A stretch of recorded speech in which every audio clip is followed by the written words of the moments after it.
don't know if you're out there. I don't know if you can hear me. Maybe you're listening right now. I hope so. Something else you need to know. Do not enter the city.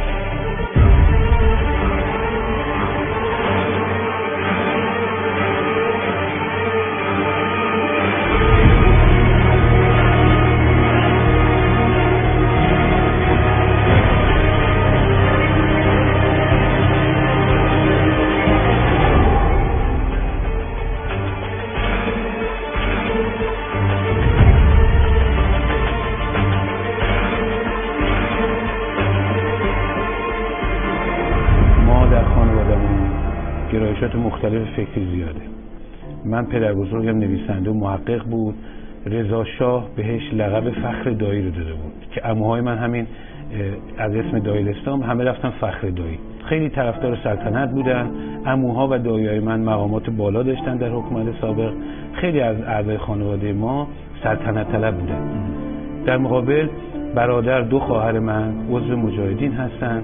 الان هستن؟ همین الان هستن، در شهر اشرف هستن.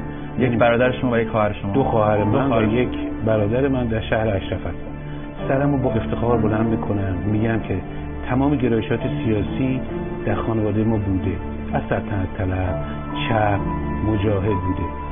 هیچ کدوم از ماها با حکومت همکاری نکردیم هیچگاه. این باعث افتخار منه.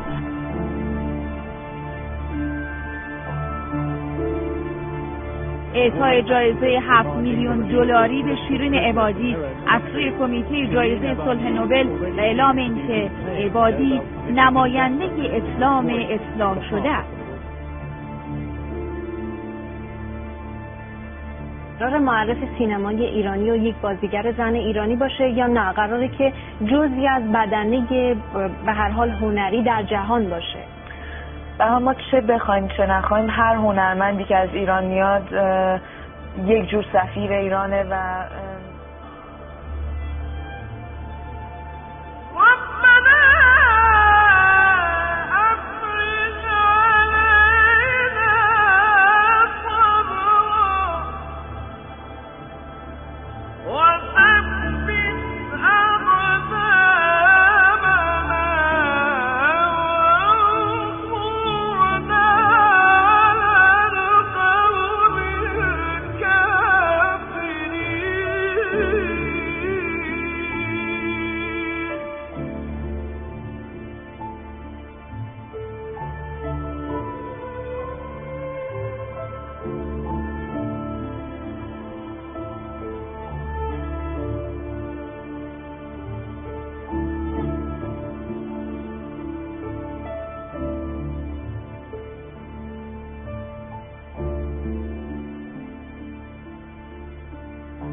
سبحان الله والحمد لله ولا اله الا الله. می‌دیدم که اصلا نگاهش یه جورایی داره عوض میشه، اصلا یه جورایی انگار داره اروپایی فکر میکنه. مثلا باهاش صحبت میکردم، مثلا جر و بحث میکردیم راجع به داستان فیلم، همیشه می‌دیدم فکرش با اون کسایی که تو فیلمن همسو شده. فکر می‌کنم که خیلی تاثیر گذاشته بود. حالا یواش یواش بود، مثلا تا یک سال واقعا اصلا تاثیر گذاشته بود. این رفتاراش عوض شده بود.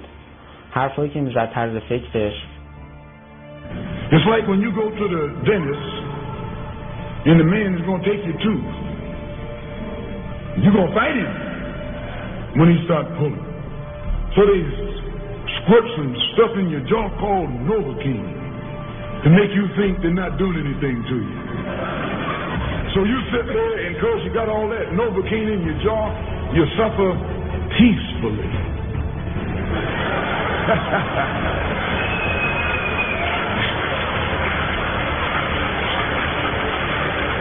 Blood running all down your jaw. And you don't know what's happening. Because someone has taught you to suffer peacefully.